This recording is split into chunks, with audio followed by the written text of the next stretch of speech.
So let's do this. Let's go. There's a couple plays here. We'll do the one at the end of regulation. And for that, we go inside the numbers powered by AWS. This is the 3rd and 5 at the 2-minute warning. We got the dots for this one, Chris. They're already high flying, so a preview for those watching on YouTube or on Peacock right now. So this basically, if they get this first down, they can run the clock down. Game's over. Kick a field goal with at most 25 seconds. There's 2 timeouts, right? Yeah. Right. They're going to have to use one of them right after this play, which is going to be going into first down. Yep. Right? So now they're going to run. They're going to call a timeout. It's going to be 1:55. They're going to run another play, and they're going to call a timeout. Right? No, that'll be. Yes, they got this play. They had 2 timeouts. 1:55. They'll run one more play on first down. 150 now. 150.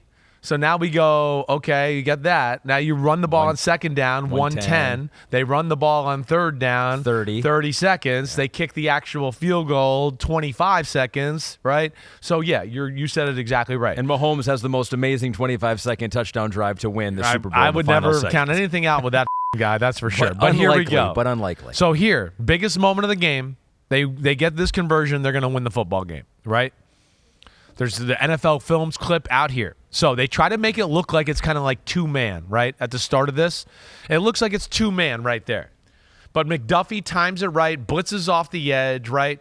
They bring Connor, who looks like he's covering George Kittle in the backfield. He blitzes as well. It's a cover 0 blitz. Spags is going down swinging. He ain't going down playing some conservative zone or doing something like that. Plus, he knows for the majority of the game, if I don't blitz, we can't get there. We can't. So he does that. Purdy throws the ball outside to Juwan Jennings. Of course, ball gets tipped by McDuffie. And even if it doesn't get tipped by McDuffie, L'Jarius Sneed's probably going to knock it down. He's all over the slant route. The problem with this play is the ball should have gone on the inside slant to Ayuk, right? First off, with that concept, blitz or no blitz, you're supposed to read it inside out, right? Inside slant to outside slant, right? You can't go outside to in, right? Because if you go outside and then you don't know what is inside and you throw a slant, you're like throwing it blind, right? So you work inside to out. More times than not, with that type of blitz there too, you throw it at the guy who got blitzed, right?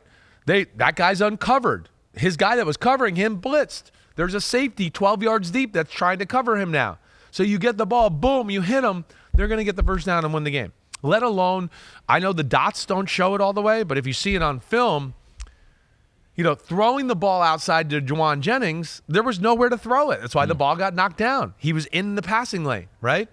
Maybe Mahomes could get it around him with one of his sidearm slingshots or whatever, but Brock Purdy doesn't have that club. He doesn't do that.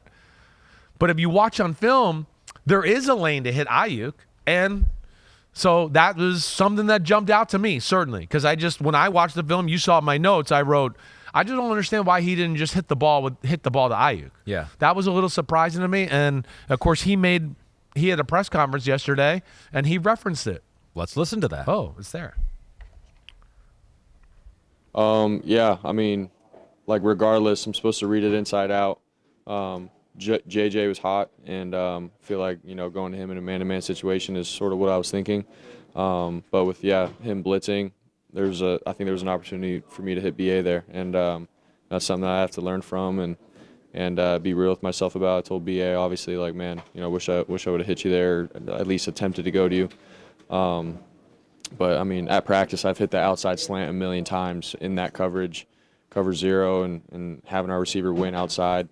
And obviously I trusted JJ to win a contested ball like it was going to be. So that's just what happened in the moment.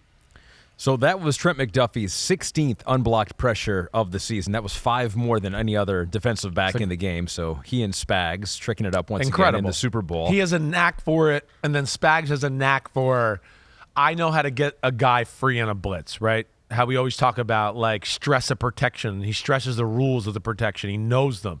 And then McDuffie has a knack, like we saw in the play, to kind of be patient and hold it and have a feel for the snap count and move at the right time to where he hits it more times than not at full speed, right? And gets up on the quarterback so fast that I think it's shocking. Yeah. Right? Was he the most impressive defensive player for the Chiefs when you looked at the film? I think so. I think, Jones is up there. Chris Jones was all over the place. At the end of the game, he did get pressures, but even in the first half, some of the plays he made in the run game, the play up, get an arm on McCaffrey just to slow him down so he can't run through the whole full speed. Things that you're not going to see on a stat book where you go, holy shit, right? Like, that actually may show up as missed tackles. Right, missed tackle, downgrade, and I'm going to go, well, he's the best player on the field, but he's getting a negative grade? I don't understand that. Yeah. He literally exceeded all expectations of everybody else in the field. Negative grade because you missed an arm tackle. No, that shouldn't be like that. But Jones, Leo Chenal had a few moments. Legarius, of course, right? Yeah, but McDuffie and, of course, their corners were a big part of the game because what allowed them to blitz and then keep doing that and why you see all these high pressure numbers on Purdy, right?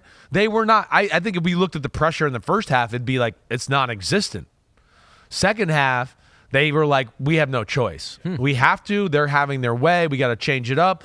And, okay, we feel like we're pretty good with their tricks or whatever else or what they might do. And our DBs have come to the sideline a few times and said, I can cover these guys. Let me go, right?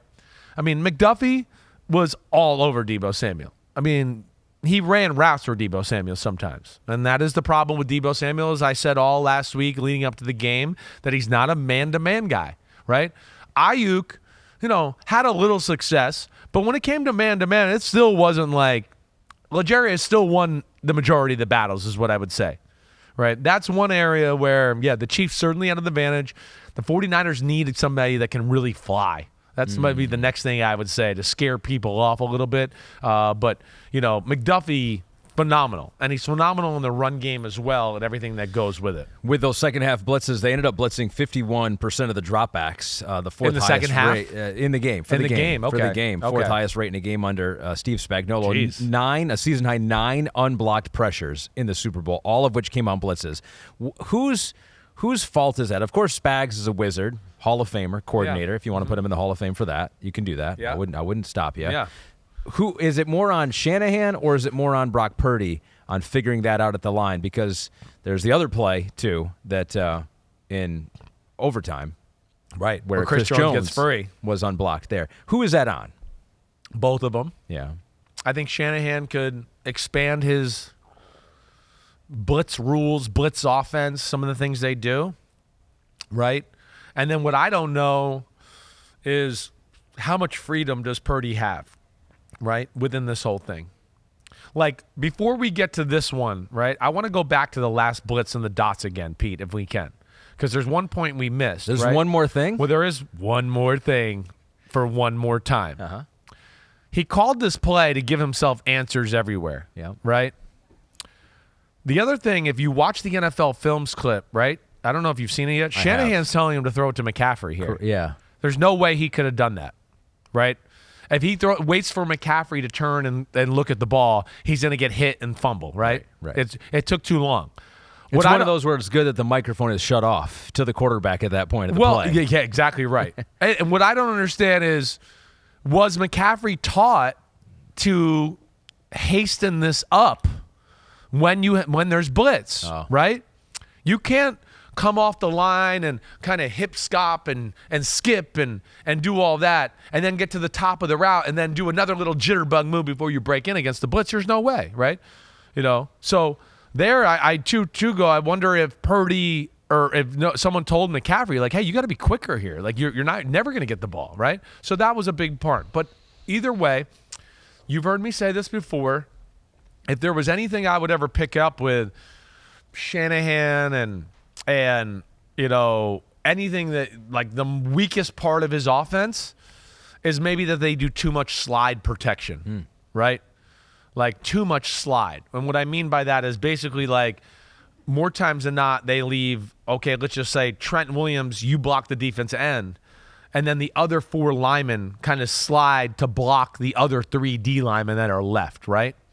And when you overdo that a lot, it is an easier protection scheme for a guy like Spags to kind of expose at times, right? It's a little easier. Where, like, let's just say New England and Brady in the day, they were not a slide protection team. They were a man-to-man blocking team. So they were very much in, like, hey, wait, tackle, you got the DN, sure, but guard and center, we got this tackle right here with our eyes up to pass it to other people, right? And then on the other side, it's like, oh, hey, guard, you're by yourself, and tackle, you're by yourself. But they find ways to pass these things off a little bit differently instead of just, hey, all 4 guys slide this way, right? So getting to that last play of go ahead. What do you want to say? Before we do that, okay. I want to say that was Inside the Numbers, powered by AWS. Tell me to shut up. Yo. Thanks for watching, homies. I appreciate it, as always. Super Bowl 58 is around the corner. That's right. Vegas, baby. We'll be out there all week, all right? Hit subscribe to get all your coverage as we head to Vegas. We have all the game breakdowns, predictions. We got a laundry list of awesome guests throughout the week, right, on Radio Row, straight from the Super Bowl. Tune in and find us. Again, thanks for watching. Remember to subscribe. You the man. Peace out, homies. See you at the Super Bowl. Vegas, baby.